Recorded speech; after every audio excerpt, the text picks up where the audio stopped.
അയ്യപ്പ ജ്യോതിസിൻ ദർശനം ജന്മജന്മാന്തര പുണ്യം. അയ്യപ്പ ജ്യോതിസിൻ ദർശനം ജന്മജന്മാന്തര പുണ്യം.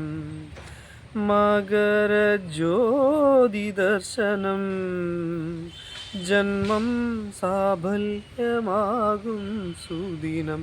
മകരജ്യോതി ദർശനം ജന്മം സാഫല്യമാകും സുദിനം. അയ്യപ്പ ജ്യോതിസിൻ ദർശനം ജന്മജന്മാന്തര പുണ്യം. എല്ലാവർക്കും നമസ്കാരം. തിരൂർ താലൂക്കിലെ ചമ്രവട്ടത്ത് ദേശത്ത് സ്ഥിതി ചെയ്യുന്ന ശ്രീ അയ്യപ്പ ക്ഷേത്രത്തിൻ്റെ വിശേഷങ്ങളുമായിട്ടാണ് ഇന്ന് കൃഷ്ണാർജുൻ വ്ളോഗ്സ്, കൃഷ്ണാർജുൻ യൂട്യൂബ് ചാനൽ നിങ്ങളെ സ്വാഗതം ചെയ്യുന്നത്. തിരൂരിൽ നിന്നും ഏകദേശം 13 കിലോമീറ്ററോളം യാത്ര ചെയ്താലാണ് ചമ്രവട്ടം എന്ന് പറഞ്ഞിട്ടുള്ള ദേശത്തേക്ക് എത്തുന്നത്. കേരളത്തിൽ തന്നെ ഏകദേശം 3000 വർഷത്തിൽ കൂടുതൽ പഴക്കമുള്ള ചരിത്ര പ്രാധാന്യമേറിയ ഒരു പുണ്യക്ഷേത്രമാണ് ചമ്രവട്ടം ശ്രീ അയ്യപ്പസ്വാമി ക്ഷേത്രം. ഈ ക്ഷേത്രത്തിലേക്കുള്ള ഒരു നടപ്പാതയാണ് ഇത്. ഈ ഒരു നടപ്പാതയ്ക്ക് പുറമേ തന്നെ ചമ്രവട്ടം റെഗുലേറ്റർ കം ബ്രിഡ്ജിലേക്ക് 50 അടി മുന്നോട്ട് നീങ്ങിയാൽ വലതുവശത്തായി ക്ഷേത്രത്തിലേക്ക് പ്രവേശിക്കുന്ന ഭക്തജനങ്ങൾക്ക് പാർക്കിംഗ് സൗകര്യത്തോട് കൂടിയിട്ടുള്ള ഒരു വഴി കൂടിയുണ്ട്. അതാണ് നിങ്ങളിപ്പോൾ കണ്ടുകൊണ്ടിരിക്കുന്ന ഈ ഒരു വഴി. ഈ ഒരു വഴിയിലൂടെ മുന്നോട്ട് വന്നു കഴിഞ്ഞാൽ നമ്മൾ ആദ്യം കാണുന്നത് ക്ഷേത്രത്തിൻ്റെ ഊട്ടുപുരയാണ്. കൂടാതെ തന്നെ മുന്നോട്ട് സന്ദർശിച്ചു കഴിഞ്ഞാൽ നമുക്ക് ക്ഷേത്രത്തിലേക്ക് പ്രവേശിക്കാനുള്ള മേൽപ്പാലവും താഴെ പുഴയോട് ചേർന്നിട്ടുള്ള വഴികളും പടിക്കെട്ടുകളും കാണാവുന്നതാണ്. ക്ഷേത്രത്തിൻ്റെ വടക്ക് ഭാഗമാണ് നിങ്ങളിപ്പോൾ കണ്ടുകൊണ്ടിരിക്കുന്നത്. ഈ ഒരു ക്ഷേത്രത്തിൽ പ്രവേശിക്കുമ്പോൾ തന്നെ എന്തെന്നില്ലാത്ത ആഹ്ലാദവും ആനന്ദവും ഏവർക്കും അനുഭവപ്പെടുമെന്നതിൽ യാതൊരു സംശയവുമില്ല. ഈ ഒരു പുണ്യ ക്ഷേത്രത്തിലേക്ക്, ശ്രീ അയ്യപ്പസ്വാമി ക്ഷേത്രത്തിലേക്ക് ജീവിതത്തിൽ ഒരിക്കലെങ്കിലും നിങ്ങൾ സന്ദർശനം നടത്തേണ്ടതാണ്. മലപ്പുറം ജില്ലയിലെ ചമ്രവട്ടത്ത് സ്ഥിതി ചെയ്യുന്ന പ്രസിദ്ധമായ ശ്രീ അയ്യപ്പ ക്ഷേത്രത്തിലേക്കാണ് ഞാൻ ഇന്ന് വന്നിട്ടുള്ളത്. ക്ഷേത്രത്തിൻ്റെ ഐതിഹ്യവും വഴിപാടുകൾ, പ്രധാനപ്പെട്ട വഴിപാടുകൾ, മറ്റ് വിശദാംശങ്ങൾ, ഇപ്പോൾ ആരെല്ലാമാണ് ഇവിടെ പൂജാകർമ്മങ്ങൾ നിർവഹിക്കുന്നത്, ഇങ്ങനെയുള്ള വിശദാംശങ്ങളുമായിട്ടാണ് ഇന്ന് ഞാൻ നിങ്ങളുടെ മുമ്പിലേക്ക് വന്നിട്ടുള്ളത്. തിരുമേനി, ഈ ചമ്രവട്ടത്ത് അയ്യപ്പ ക്ഷേത്രത്തിനെ കുറിച്ച് കൂടുതൽ ഐതിഹ്യങ്ങളും മറ്റ് പ്രധാനപ്പെട്ട വഴിപാടുകളും എന്തൊക്കെയാണെന്നുള്ളത് നമ്മളെ പ്രേക്ഷകർക്ക് അറിയണമെന്ന് ആഗ്രഹമുണ്ട്. അപ്പോൾ അതിന് വേണ്ടിയിട്ടാണ് ഞാൻ വന്നിട്ടുണ്ടായിരുന്നത്. അപ്പോൾ അതൊന്ന് നമ്മുടെ പ്രേക്ഷകർക്ക് വേണ്ടി ഒന്ന് പറഞ്ഞാൽ സന്തോഷമായിരുന്നു. ക്ഷേത്രത്തിൻ്റെ ഐതിഹ്യം ശമ്പരമഹർഷി തപസ് ചെയ്തിരുന്ന ഓക്കെ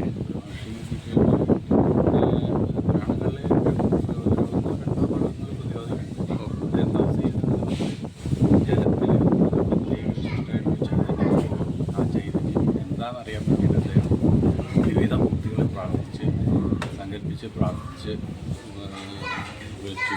ആ സമയത്ത് അതിൻ്റെ ഒരു പ്രത്യക്ഷമായിട്ടൊരു ഇത് കണ്ടില്ല, രൂപം, ഒരു ഭാവം കണ്ടില്ല.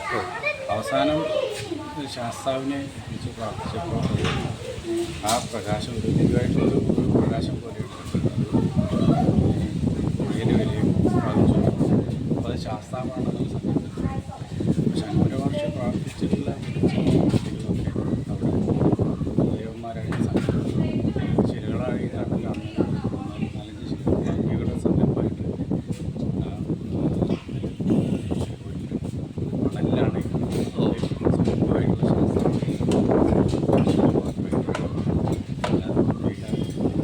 പ്രതിഷ്ഠാരീതിയിലുള്ള രൂപഭാവം പ്രധാന പ്രതിഷ്ഠയായിട്ടല്ല സ്വന്തമായിട്ടുള്ള ശരിയാണ്. അത് ഈ ക്ഷേത്രത്തിൽ പ്രത്യേകിച്ച് ഉത്സവങ്ങൾ മണ്ഡലത്തിലുള്ള 141 പ്രധാനമാണ്. അതിൽ ചുറ്റുവിളക്ക്, അങ്ങനത്തെ വഴിപാടുകൾ പ്രധാനമായിട്ട് ഉണ്ട്. ശാസ്താവിന് പ്രത്യേകിച്ച് വിശിഷ്ട കാര്യസാധ്യത്തിന് വേണ്ടിയിട്ട് ചതുശ്ശതം വഴിപാടായിട്ട് കഴിഞ്ഞു.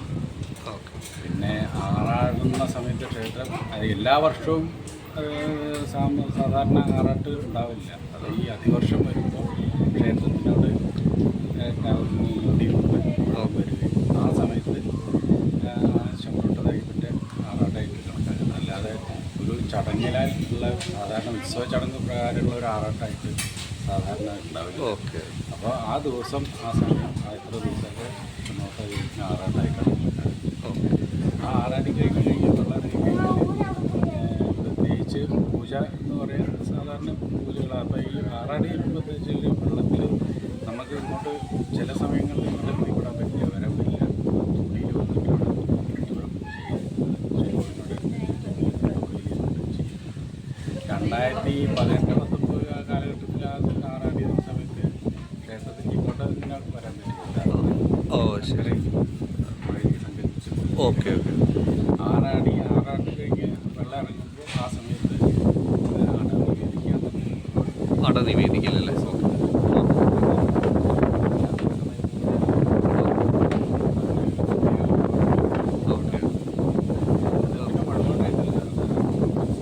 സമർപ്പിക്കലാണ്. ഓക്കെ. തിരുമേനി ശനിദോഷത്തിന് വേണ്ടി ഓക്കെ.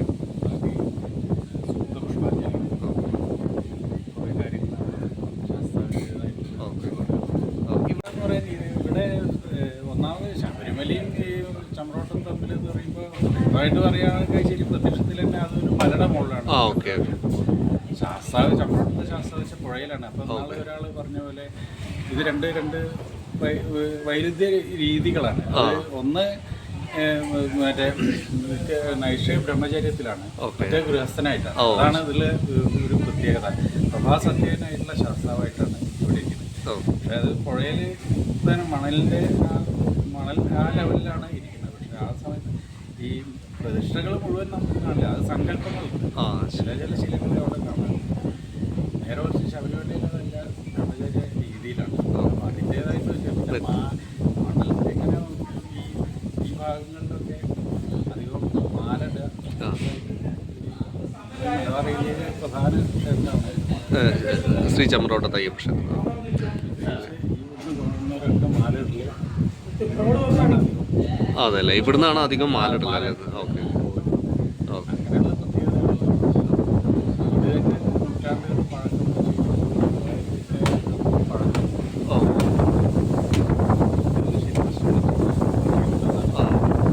അതുണ്ടാവും. അത് പഴയ ദേശീയമാലയിൽ ചില ഗ്രന്ഥങ്ങളിലും ഇതിലൊക്കെ ക്ഷേത്രത്തിനെ പറ്റി പറഞ്ഞിട്ടുണ്ട്. സാമൂഹിക തന്നെ വികസന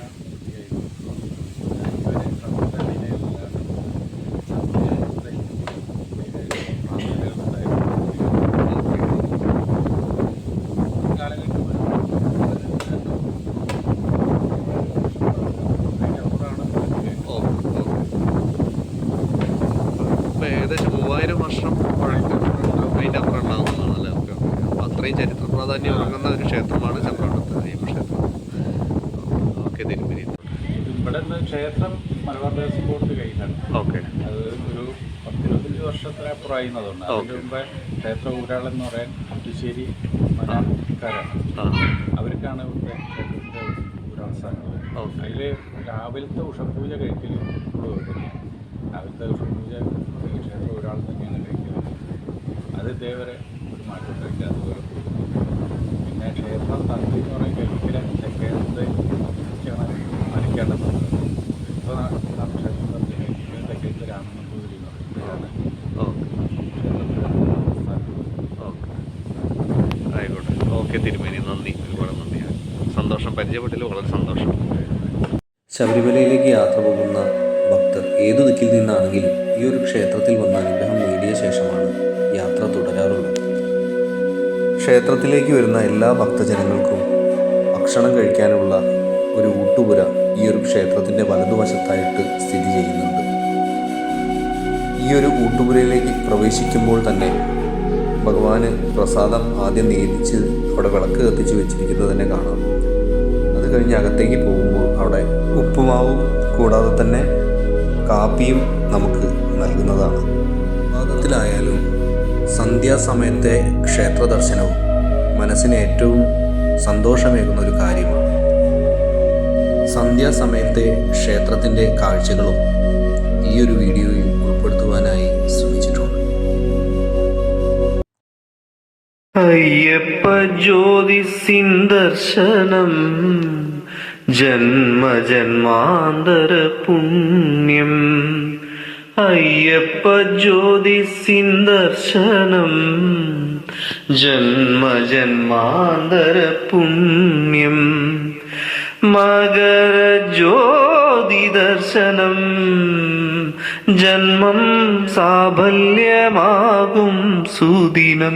മകര ജ്യോതി ദർശനം ജന്മം സാഫല്യമാകും സുദിനം.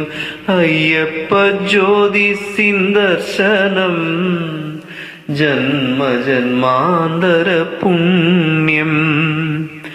ഇരുമുടിക്കെട്ട് ശിരസിലേന്തി കരിമല കയറാൻ ഞാൻ തുടങ്ങി. ഇരുമുടിക്കെട്ട് ശിരസിലേന്തി കരിമല കയറാൻ ഞാൻ തുടങ്ങി. കഠിനം എന്നു പറഞ്ഞതെല്ലാം പൊയ്യായി മാറ്റിയ ശബരീശ. കഠിനം എന്നു പറഞ്ഞതെല്ലാം പൊയ്യായി മാറ്റിയ ശബരീശ. അയ്യപ്പ ജ്യോതിസിൻ ദർശനം ജന്മജന്മാന്തര പുണ്യം. പൊന്നമ്പലമേട്ടിൽ നിന്നെ കാണാൻ 18 പടിയും ഞാൻ കയറി. പൊന്നമ്പലമേട്ടിൽ നിന്നെ കാണാൻ 18 പടിയും ഞാൻ കയറി. സുഹൃതം എന്നു പറഞ്ഞതെല്ലാം സത്യമായി മാറ്റിയ ശബരീശ. സുഹൃതം എന്നു പറഞ്ഞതെല്ലാം സത്യമായി മാറ്റിയ ശബരീശ. അയ്യപ്പ ജ്യോതിസിൻ ദർശനം ജന്മജന്മാന്തര പുണ്യം. അയ്യപ്പ ജ്യോതിസിൻ ദർശനം ജന്മജന്മാന്തര പുണ്യം.